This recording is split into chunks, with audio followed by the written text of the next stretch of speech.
Good day, ladies and gentlemen, and welcome to the show on this Tuesday, December the 27th, 2022. Thank you for tuning in. Hope you guys had a nice Christmas. Been some really cold weather down through the United States, going all the way down south, all the way down to Florida. An enormous cold snap that was absolutely incredible in its intensity. And a lot of people have succumbed. I think it's like, I heard stories like 30 people or whatever.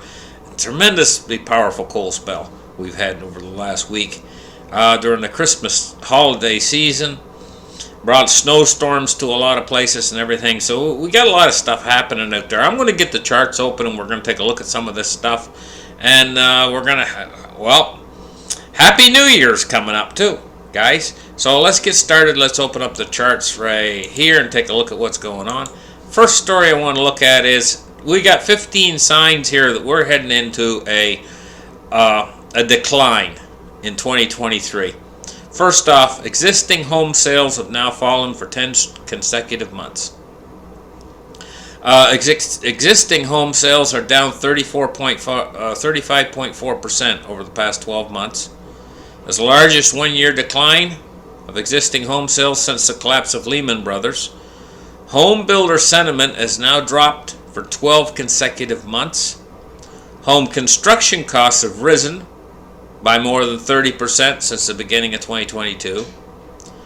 The number of single-family housing unit permits has fallen for 9 months in a row.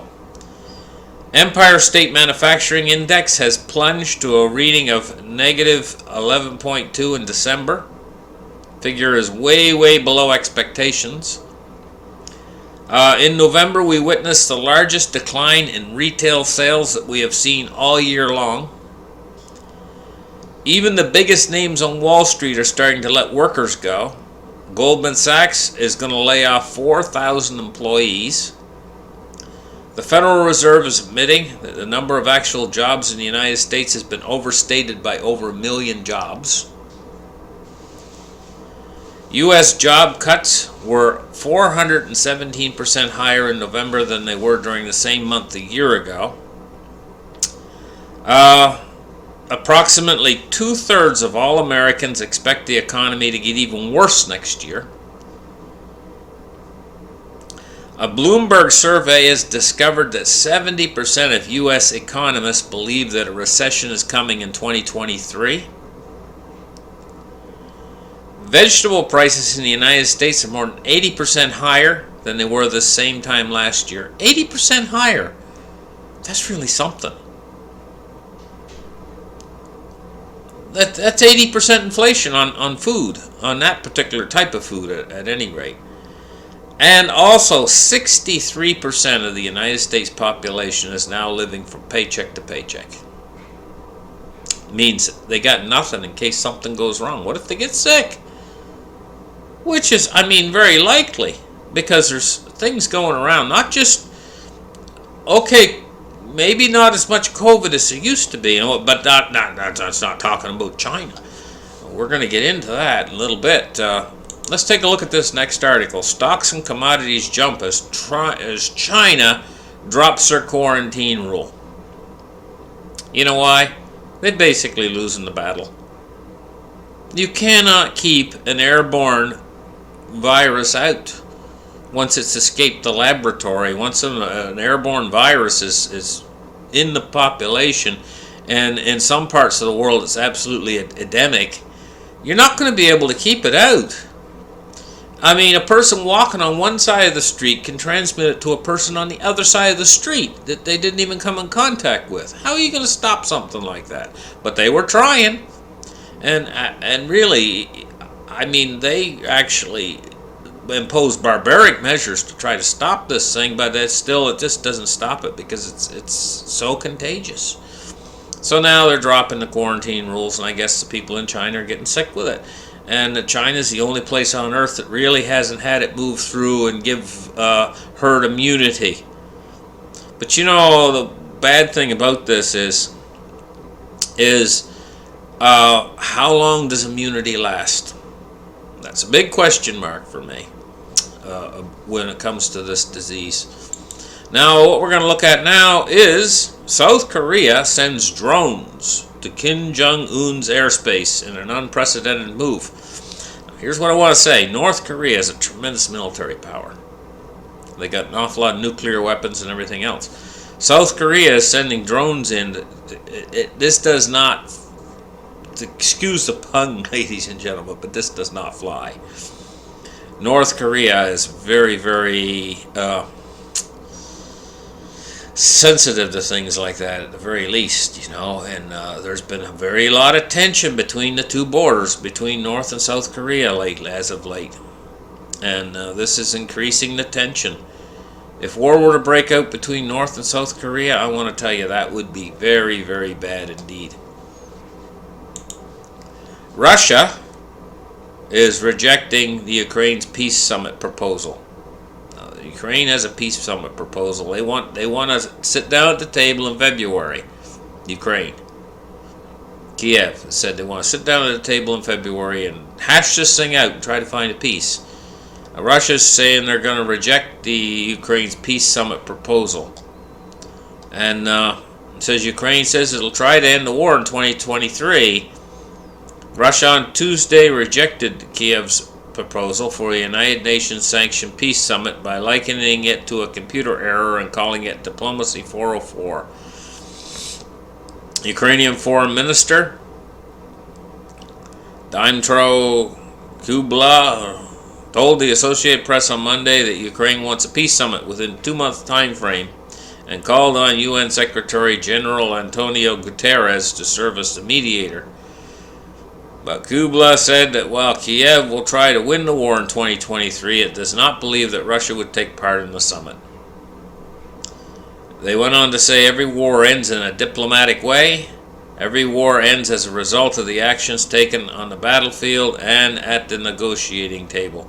And here they're showing a picture of some of the, I think it's Russian tanks bogged down in the mud with a dog walking in front. Boy, that picture was probably taken in the fall before it's frozen over, because I can't imagine right now it looking like that. It's probably all ice by now in Ukraine, because Ukraine gets very cold winters. Here's a picture of a bunch of clothing outside a hospital. I guess oftentimes when soldiers get wounded and are wearing this heavy clothing, the nurses and stuff will cut the clothing off of their body in order to operate on them, to sew them back up or whatever, and then they throw the clothing out in back of the hospital, I guess. And this is a big heap of wounded. It says right here, medical waste and military clothes belonging to wounded Ukrainian soldiers outside a hospital on December 26, 2022 in Bakhmut, Ukraine. So all the clothing there all come off of wounded individuals. It looks like a lot of coats and things like that, and it looks like it's been out in the rain and probably frozen. It's just a total mess. Here we go. Japan. Now, you know what rare earth minerals are? These 4 things are rare earth minerals. They have cerium. Looks like cerium oxide. It looks like something. I can't read the name of that one. And this is neodymium oxide. These are manufacturing materials that China produces, and they're called rare earth minerals. Well, Japan is going to start digging from the bottom of the ocean, I guess, to get these rare earth minerals. It says Japan plans on beginning the extraction of rare earth minerals from the region around Minamotoshima Island. Minamotoshima Island in 2024, as a country attempts to wean away from the dependence on China for these critical resources. So evidently they're under the ocean.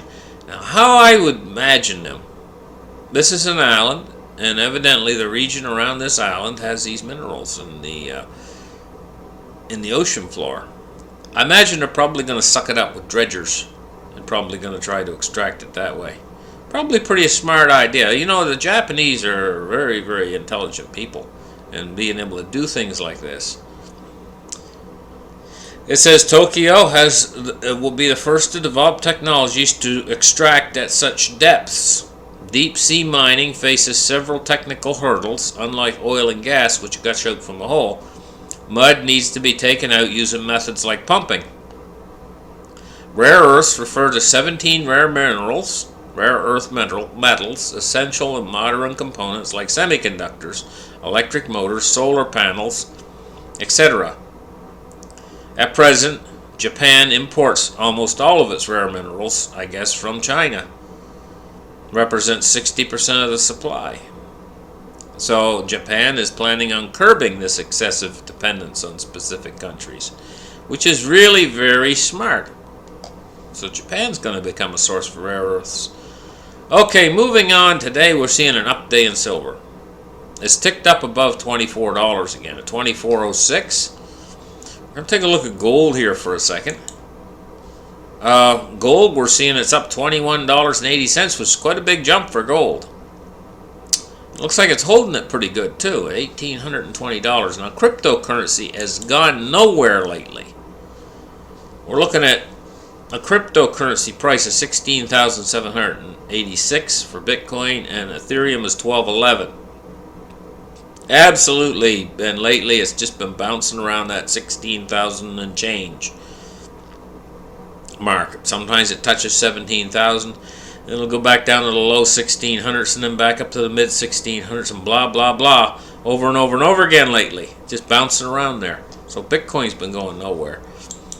Dow Jones Industrial Average today is up 98 points at 33,302.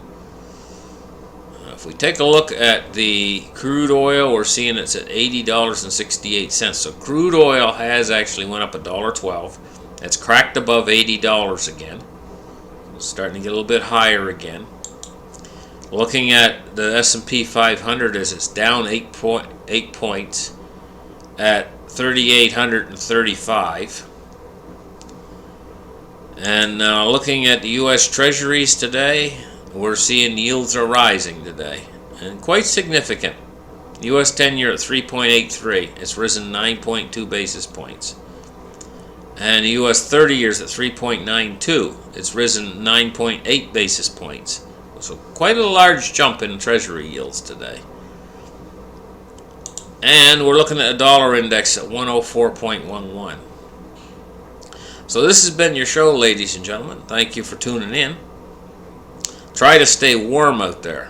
It's very, very difficult. You have to. One of the reasons why it's difficult, we like to get out this time of year, maybe go for a walk or whatever, or get out and exercise, or go out in the yard, enjoy the sunshine, whatever. It's kind of hard when the temperature's well below freezing. I mean, and there's windy.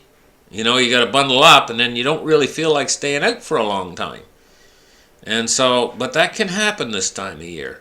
Now, next week's looking like the temperatures are going to moderate somewhat, so that'll be nice. You know, give us a chance to get outside and in the sunshine and stuff and things like that.